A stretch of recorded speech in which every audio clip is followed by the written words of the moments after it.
Hi guys, Andrea Mills here. We're busy getting ready for baby Hannah's arrival here in a couple of months, and I'm doing videos on pregnancy and birth and parenting and all that. And so I'd asked for requests for what kind of things you guys would like to talk about. And one of the requests was on the postpartum period and like things to watch out for, and that was a lesser request than one talking about feelings of postpartum depression. That's something that I've been asked about quite a few times, so that's what I want to mainly focus on in this video. I did print out a little thing, 16 postpartum warning signs, and I'll put a link on the video for this, but I mean, it talks about bleeding and signs of infection and, you know, that kind of stuff. But I feel like that's something that if you have a baby in the hospital, they're going to talk with you about that there and probably send you home with a printout. If you have a baby with a midwife, it's probably going to be the same thing. If you have an unassisted birth, then it's likely that you're going to spend a lot of time yourself researching these things. So to me, this is the less valuable bit of information that I can give, because this is pretty freely available out there. So, but I will give you a link just in case you want to check this out. So, I didn't write this. This is just one that I searched and found. So, but number 16 on the list, that's the last one you're supposed to watch for signs of postpartum depression or postpartum anxiety. And this is something, this talk, I guess, is something that I don't know if it would have helped me before my first baby or not, because who knows how things would actually play out. But it's something that I've learned over the course of having 8 kids.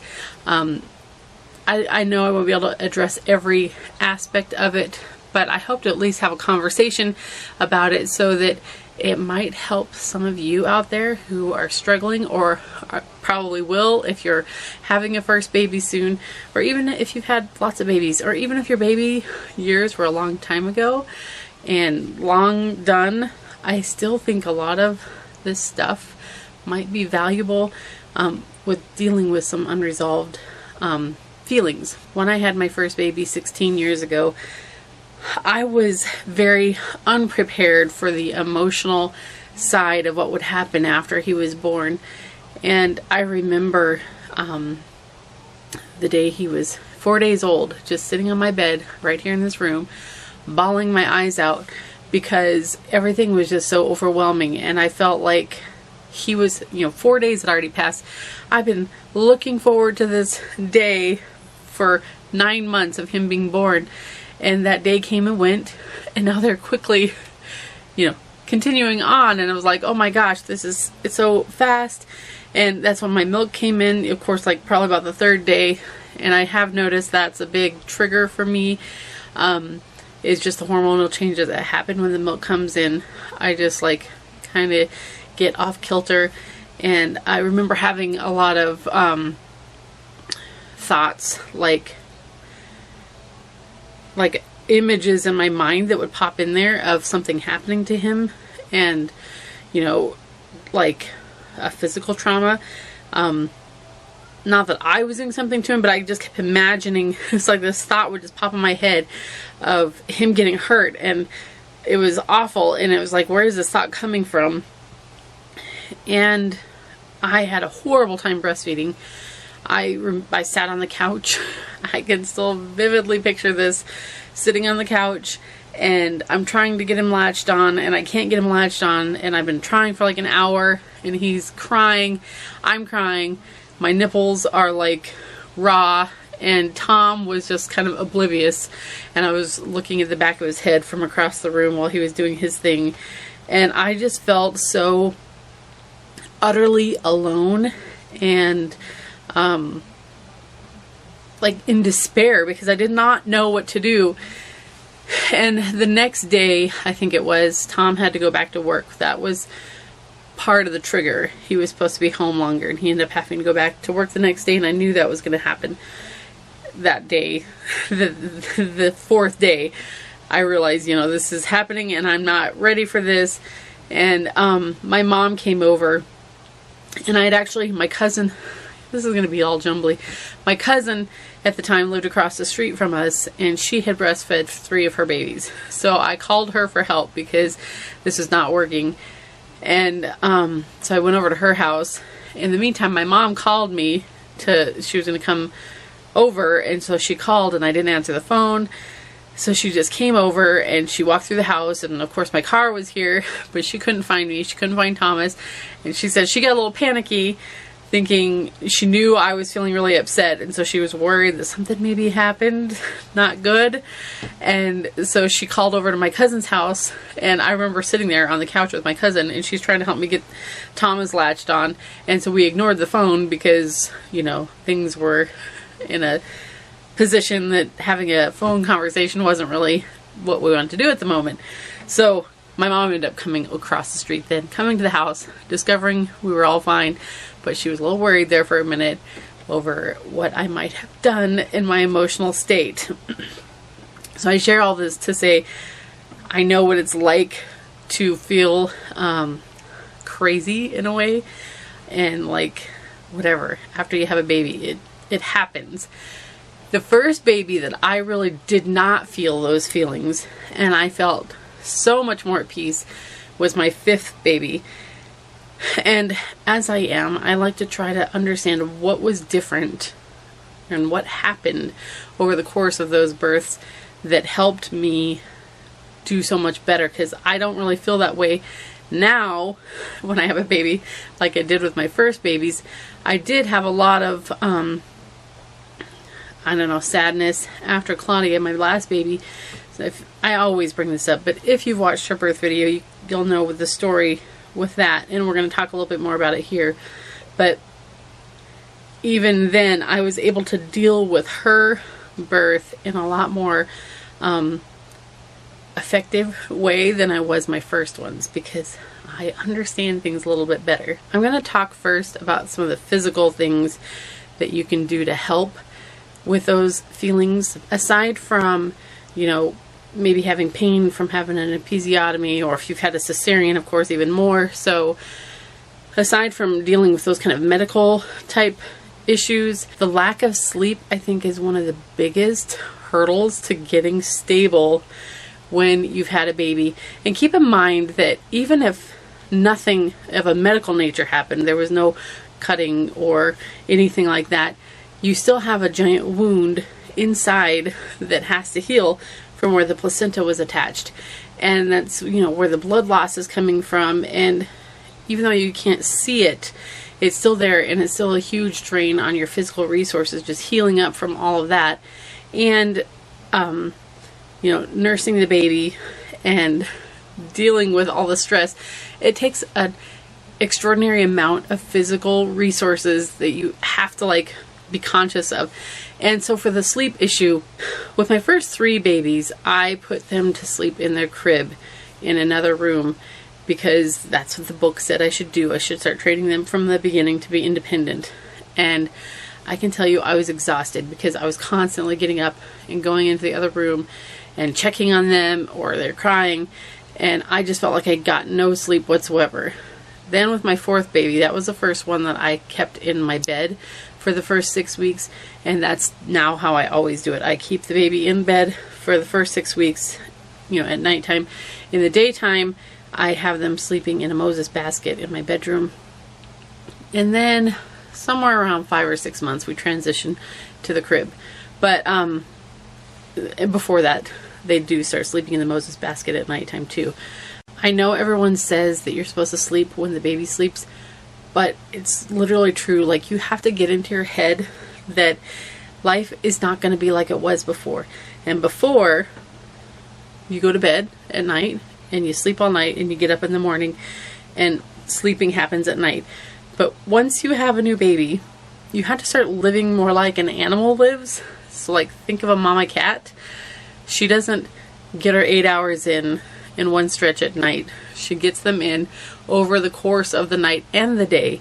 And it's easier if you can kind of have a routine for both you and the baby. The what was that book called? It was Secrets of the Baby Whisperer. She had you put the baby on a schedule, an easy schedule, she calls it. Eat, activity, sleep, yourself. So that was for the baby, but I think it works for the mom too. So eat, activity, sleep. And you keep going through that cycle that you take care of your, you nourish yourself. Activity is the time that you're taking care of the baby or stuff around the house or whatever.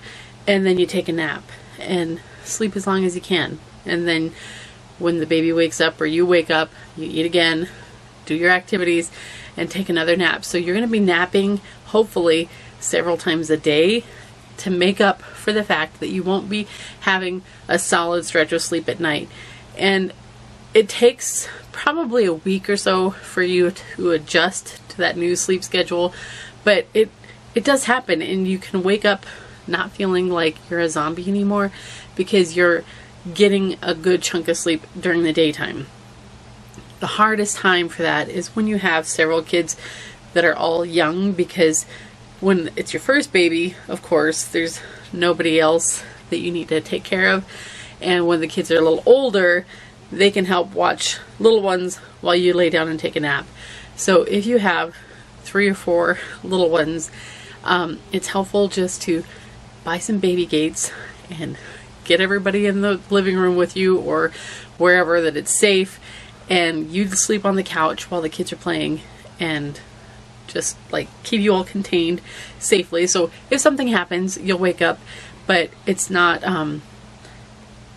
you still get the opportunity to at least close your eyes and rest for a little while. That's one of the things I like about living in a small house, is I can be on my bed and I'm literally like 5 feet away from all the activity, but I still have the comfort of my bed because there's not very far between my bed and the living room. One positive, especially when you have a lot of little kids, is that life is so busy during the daytime that those nighttime waking times with the baby become a lot more precious to you, because you really get to focus on the baby and just spend time with him or her and focus just on the baby. And so I've come to really enjoy getting up in the night with a new baby, because it's just like a special time for the two of us to be together when there's nobody else there to distract everything. Another thing I feel like is helpful, we'll probably talk about sleeping in a different video too, like with a baby, but I found that it seems like the babies start to sleep through the night faster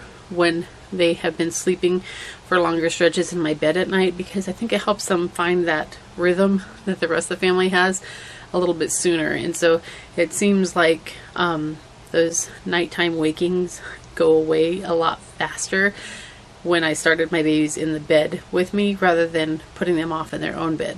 I feel like there's something else I was going to say on the topic of sleep, but I can't remember now. So next we're going to talk about eating and feeding yourself. Sometimes you might be blessed to have maybe a church family or someone who brings food over for a while after the baby's born, or maybe you're like some moms who get lots of food prepared in the freezer and ready to go.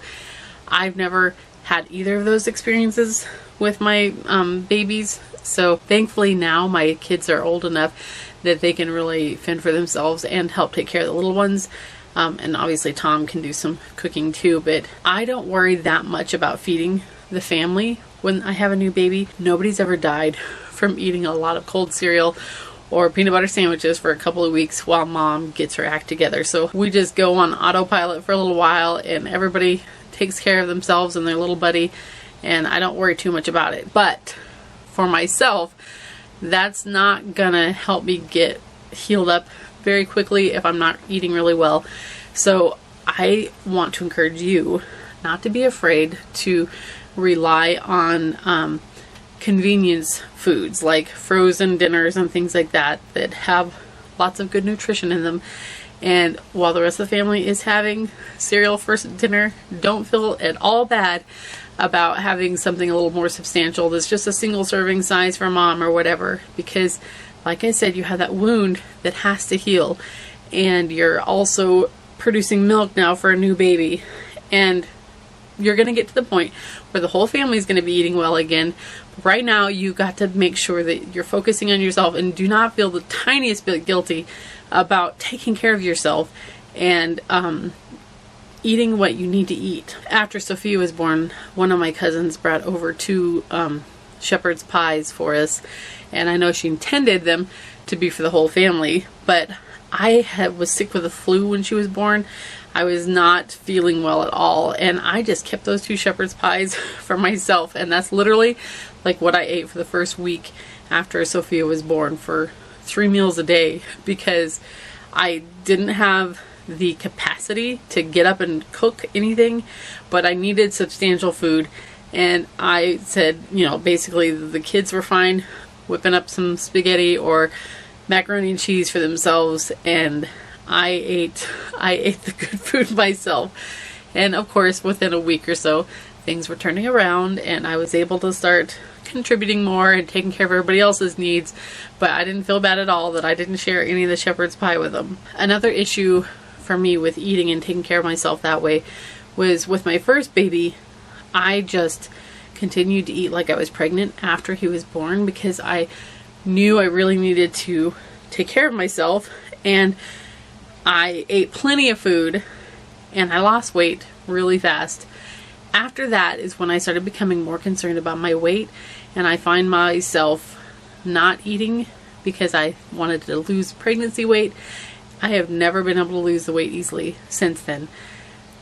And I sometimes wonder what would have happened if I'd continued just to take care of myself and not get caught up in that whole weight loss craziness that we all do. I have now gotten that way, but now I'm in the habit of not eating until later in the day. Even when I'm cooking for the rest of the family, I often get busy doing my own projects and things, and I don't stop and eat myself. So that's something I've been working on, especially when I'm pregnant. I make a much more conscious effort to eat regular meals, but I do think that the cultural pressure to lose weight leads to a lot of not taking care of yourself properly, and that contributes to slower healing and more distress after the baby's born. As I thought about how to talk about all these things, I was picturing what it's like after you have a baby and your hormones are crazy.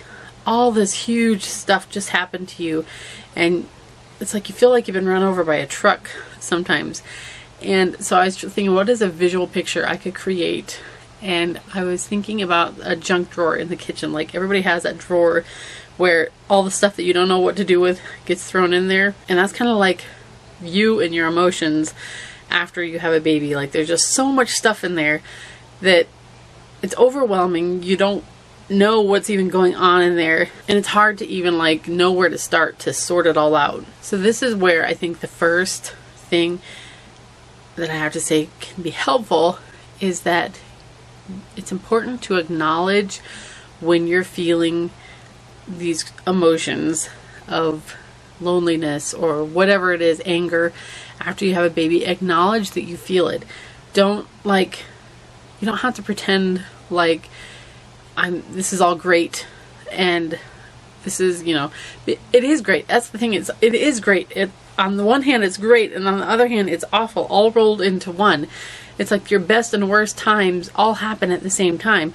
But you can acknowledge to yourself, maybe to your husband or whoever is close with you, I'm feeling this feeling, or I feel really yucky, but you don't have to dwell on it. So acknowledge it, because if you acknowledge it, it makes it much easier to deal with. But at the same time, don't allow yourself to wallow in it and to let this track run around in your head. You have to distract yourself. So once you've said, you know what, I'm feeling really sad, or I'm feeling really lonely, have your minute, talk about it for a minute, but then find something else to think about, like take care of the baby, or start reading a book. It might be good to have a book you've been looking forward to reading ready to go, so that after the baby comes, when those feelings come, you have a way to distract yourself from those emotions. Or go outside for a little bit, or call somebody and find something that can distract your mind so that you don't wallow in it. Because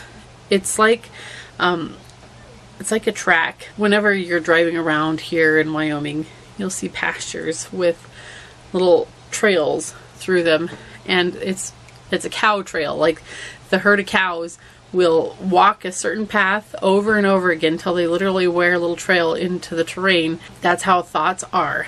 The more times you let a thought run down the track, the more it makes a rut that makes your mind continually go down that track. And so it's important to acknowledge what you're feeling, but don't wear a rut into your brain where it just keeps going down that track.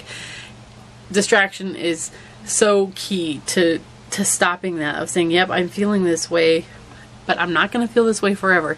It's helpful to look back at a time in the past when you were distressed over something and realize, you know what, that time came and went. I've had lots and lots of good days, happy, wonderful days since then, and that's how this is going to be. I'm feeling really cruddy right now, but tomorrow I'm going to feel a little bit better. And the next day I'm going to feel a little bit better than that. And the day's going to come where I'm going to feel like, I can't believe I ever felt bad after the baby is born, because life is great now. So just distract yourself from creating that thought rut. Now, when we look into the emotional junk drawer, the first thing that we have to start doing is identifying what's in there. And it can be hard sometimes because there's so many different things going on in your head to identify what it is. But sometimes there will be those things, the really big things in the drawer that jump out at you. And there might be a lot of other small things, but it's easy to find those big things and deal with those first. So we're going to identify them. We are going to think them through and deal with them. I wrote down a few things that might be in the drawer, and we're going to talk through a few of them and how to handle those things. And I think the first one I have on my list is birth trauma. And a lot of us go through things when our babies are born that we did not expect, that were pretty emotionally scarring, physically scarring. There's even the term birth rape, where things happen to you that were really pretty horrific, and yet everyone acts like it's normal and okay that these things happen, and it's hard to know what to do with that. Like, you feel so violated, and yet everyone acts like just another day on the job kind of a thing. And dealing with that can be difficult, because it's like if you got raped and everyone acted like, what are you talking about? You got a healthy baby. So why are you upset over this situation? And one of the most important things in dealing with all of this is to imagine the other person's point of view, because in a birth trauma situation, you were not the only player. There was doctors and nurses, your husband, or other people that were involved, and it's easy to assign malice to those people, at least subconsciously. And I know because I've been there, where you feel so angry over what was done to you, and it can really fester in there. But if you can take some time to think about those people's point of view, it really is helpful, because they do what they do because they feel it's necessary. That doesn't mean that it was, or we can't make a different plan for the future, but I think that we can acknowledge that no one intentionally harms us, especially with our husbands. You know, I felt a lot of anger at Tom after Claudia was born, but I had to acknowledge that he was doing what he thought was the best thing for us. He loved me a lot, and so every decision he made was based on that. And when you can turn that around and really think about the motivation, the real motivation of the people involved, it helps to heal up all of those feelings of what happened. But then take some time to think about going forward. What can I do different the next time around to try to make sure that doesn't happen? Of course, we have no control. Who knows what will happen in the future? But at least if we have walked through it in our minds of an alternative for the future, it again helps us to feel less violated and less vulnerable, I guess, because we have a plan for the next time around. And along with that is the anger at maybe at your husband, or anger at maybe another family member who has been saying things or doing things that have been hurtful, taking the time to think about their point of view and why they might be saying and doing the things they're doing. It doesn't make it okay that people hurt us, but it can at least help us to not feel so violated by them when we realize that they think that they're doing what's best or saying the right things or whatever from their point of view. And then think about, again, going forward, how can I handle the situation? Maybe I need to have, my husband talk to that family member. One of the biggest things is just learning that certain people are going to behave in a certain way, and we just expect that they're going to be that way, and we don't take it personally because that's just who they are. It doesn't make it right, but we don't expect them to be the way we want them to be. We just accept the way they are and do what we can to preserve our emotions when they do what they do. Another thing that for me was a big deal, and I think it is for a lot of other people, is a feeling of loneliness after you have a baby. And I feel like this is exacerbated somewhat by the way that we do prenatal care.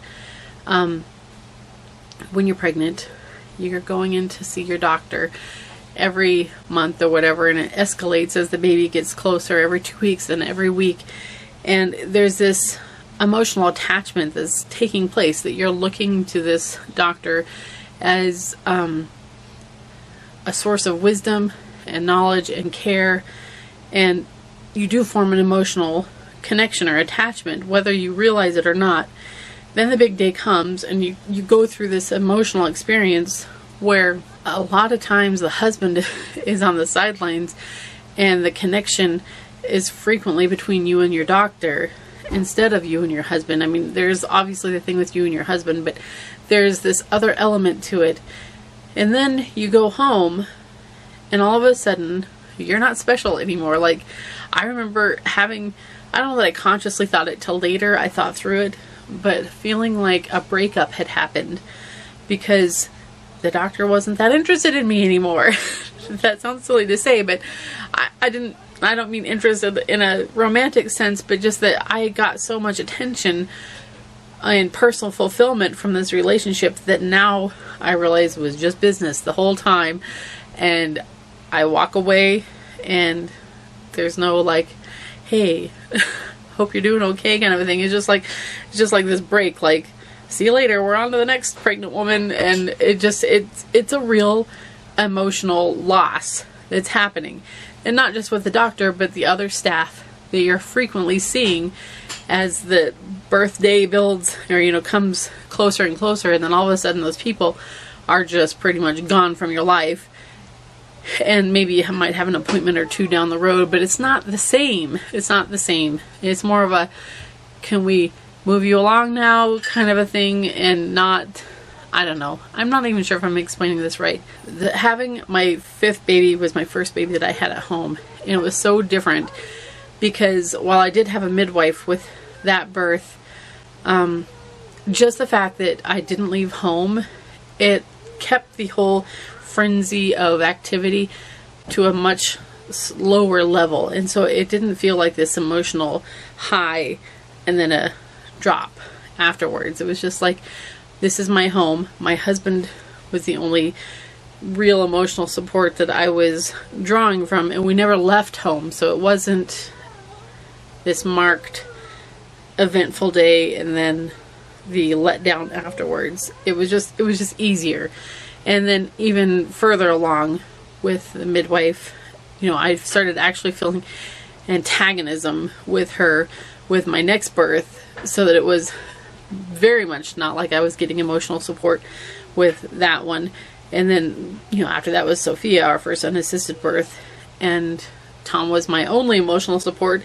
And it was the most bonding experience that I felt no loneliness after she was born, because all of my emotions were tied up in my husband instead of this other group of people that was going to just, walk away as soon as the baby was born. So for me, having the babies at home and then having an unassisted birth helped so much with that loneliness. Plus my family was growing and there was just little people around me all the time. So I didn't feel as lonely.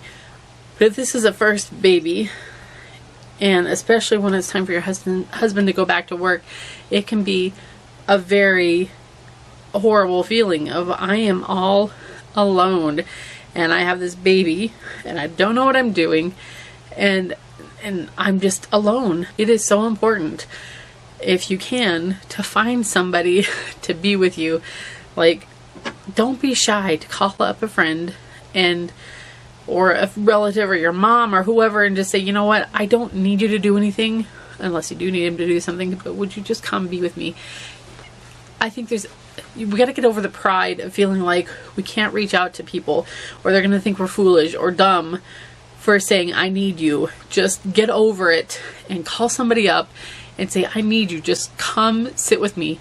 Even if they don't talk to you, like you need to go take a nap or whatever, but just knowing there's another person in the house can be so easy. And just be honest with them and say, that's what I need. I need you to come be present in this house so that I don't feel alone until my husband gets home or whatever. If you can't get anybody to come, call someone up and visit with them, or at least go run an errand, take the baby, go to the store or go to the library or something for a little while, just to have some contact with other human beings, even if it's only to look at them, because it helps so much to not feel so completely alone. Another thing is feeling trapped. I remember this feeling first happening when Tom and I bought our house, of suddenly realizing we couldn't just pick up and go do whatever, like we can just move here and there, because now we had a house that we had to think about. And it's even more so when you have a baby. You can be so used to doing what you want to do when you want to do it, and all of a sudden that can't be anymore, and it can be a very, very claustrophobic feeling, like my life is not my own anymore. Identifying that feeling is important, as I sort of kind of losing my illustration here, but you're looking at the junk drawer and identify, I feel trapped because I can't just pick up and go anymore. First is acknowledging that feeling, but think about the alternative. What is the alternative? Is that you don't have a baby, and that can't happen. I mean, there's no going back now. So stop it. Don't wallow in feeling sorry for the life that you've lost. Just accept that this is the way it is now, and there's going to come a day when you don't feel trapped at all. This is just totally normal. But let's think of the baby's point of view. This baby only has one mom. Your feelings of being trapped or resentful, or like this baby is getting in your way, they can't help but be picked up by the baby, especially as they get older. And I feel this happens sometimes with moms that feel like the baby, it was fun and all at first, but now I'm feeling like this is really cramping my style. How would you feel if your mom felt like you were in the way or keeping her from doing what she really wanted to do? Maybe you did feel that way. Maybe your mom was that way, which means you should even be more sensitive to your baby and what your baby might feel. But just keep in mind, you're the only mom this little person has, and while it's fine to acknowledge that life is different now, you cannot allow that rut to happen of a pity party of thinking, I can't because I have a baby. Do not let that take root in your heart. It's not going to be good for you, and it's definitely not going to be good for the baby. Going forward from that point, think about ways that you can include the baby in whatever it is that you enjoy doing, or think about ways to make time for some of those hobbies and things that you would like to be able to participate in, just knowing that it's not going to be like it was before. You're not going to be able to spend a whole day doing this or a weekend doing that, but if you could have a couple hours once in a while, at least you can still enjoy that part of your life without feeling sorry for yourself or pushing away your duties as a mom or feeling resentful of your duties as a mom. You can look forward to it as a little refreshment rather than as the main course of your life like it used to be before. Another thing that might be in that drawer is your own feelings of being incapable or not knowing what you're doing, and a lot of times that can be made worse by getting too much help.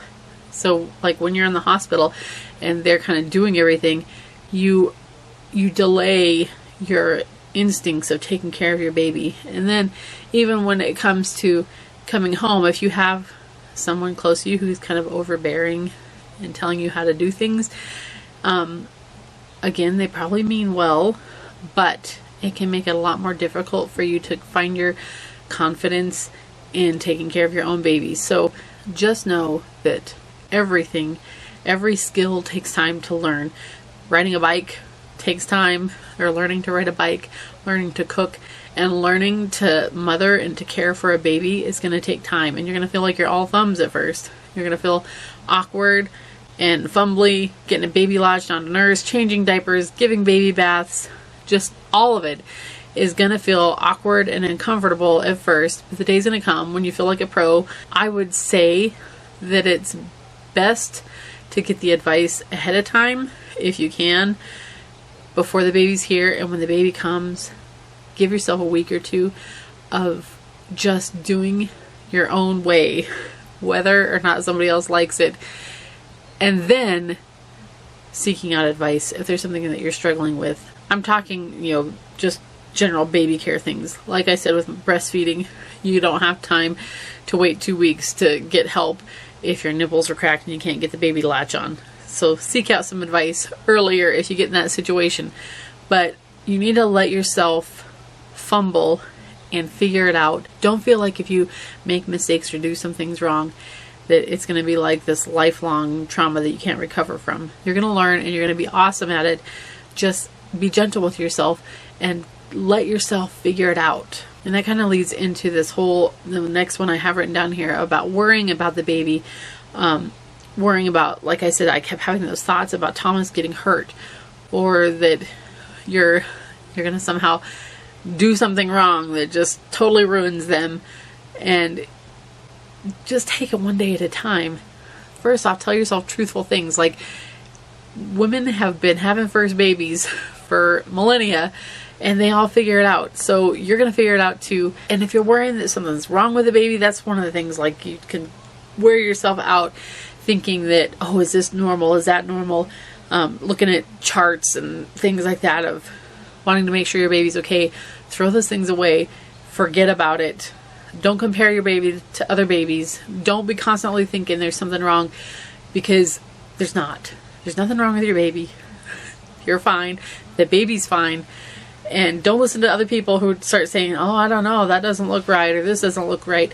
You know when there's something wrong. I'm telling you, as a mom, even with your first baby, just don't panic and let that intuition develop. When you can say, my baby doesn't matter. When the baby learns to crawl, you start to notice, they're making progress. They're growing, they're changing, they're developing. It doesn't matter when that happens. And if something seems a little odd, give it time. This is one of the best pieces of advice I got, was the 3-day rule. That if, give it 3 days and see how it is after 3 days. So if the baby has a rash, give it a few days. Fever, give it a few days. Sleep trouble, give it a few days. This was my mom's doctor, actually, is the one who said that just give it 3 days. And this has been one of my rules of thumb in parenting, is today, maybe, I'm not sure if this is something coming on that I need to worry about or not, but I'm going to give it a couple of days and we'll just see where it goes. And things resolve themselves over and over again. So if someone is really truly ill or injured, you know it. You don't wonder. You know it. And you know that you need to get help. But if you're not sure, give it a few days and just see what happens. Body issues are another thing that can be in that junk drawer of feeling like you don't know yourself anymore. I remember after Thomas was born thinking I still looked like I was 5 months pregnant, and just not being prepared for the fact that even when I got back to the same weight I was before, my body was not the same.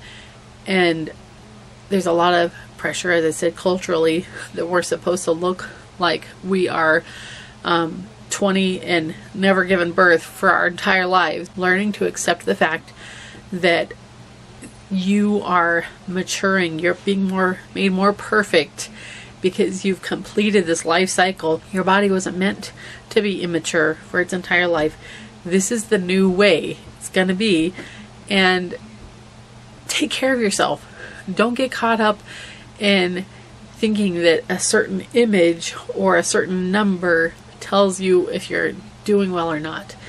Eat well, and by well I mean abundantly, and sleep and exercise. But I'm not talking crazy exercise. I mean just go out for a walk with a baby, do housework and things like that, so that you're getting back into real life. But don't ever expect that you're gonna be the old you. You don't want to be the old you. You want to be the new you, which is infinitely more amazing because you've done this amazing thing and you're still doing this amazing thing. You're raising this child now.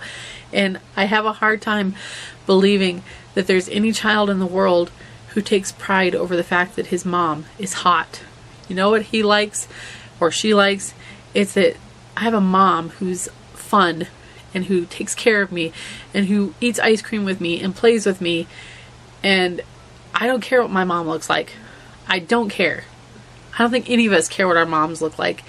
And caring what other people think prevents you from being an awesome mom. So forget about that stuff. On the topic of body things also is just the hormones, that hormones are crazy. And like I said, for me, when my milk comes in, I'm just going to probably cry all day when that happens.